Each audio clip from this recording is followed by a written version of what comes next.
দিলে আমরা উপর দিয়া ছিটাইয়া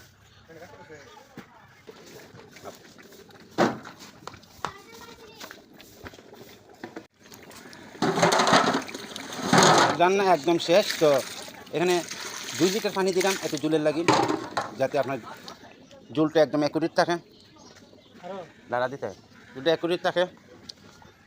তো আমরা হলুদ আপনার আদা রসুন লবণ জয়ফল জ্যোতি এগুলো দিয়ে 30 মিনিট রান্না করছি।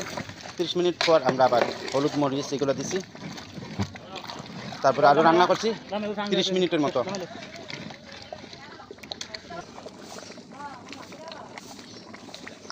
তো আমাদের রান্না শেষ, আমরা এখন একটা লামাই লিমু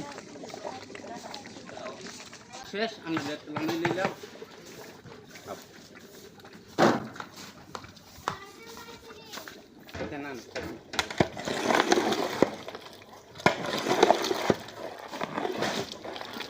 বাইরে জিরা দিচ্ছি,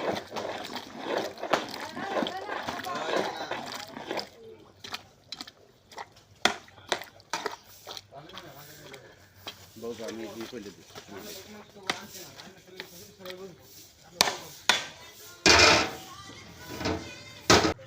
তো রান্নার পর কিছুটা জিরা,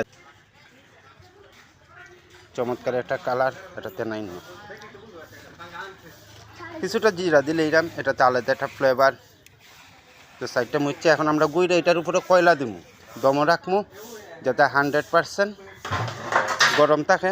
কেন এখন বেলা 9:30 বাজে, কানুইব 1টার দিকে।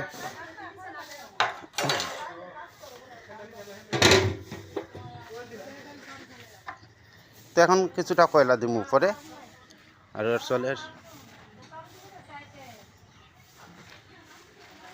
কয়লাটা দিলে উপরে কতটুকু লাভ কতটুকু ক্ষতি আপনাদের কাছে কী তা মনে হয়, কয়লাটার কারণে কি উপকার আসবে কমেন্টে জানাইবেন। আপনারা প্রচণ্ড গরম, কমেন্টে কইবেন আপনারা যে কয়লাটা দিতে আপনারা কতটুকু কীভাবে নিলেন, আসলে মাংসটা কি নরম হয়ে যাইব না ঠিক থাকবো, না আলু গলি যাইব, জুলের টান দিলেইব কিনা, না যে কোনো বিষয়ে কমেন্ট করেন, আমি উত্তর দেব। তো শেষ, মাশাআল্লাহ আমার রান্না, ফুল রেসিপি দেখবেন।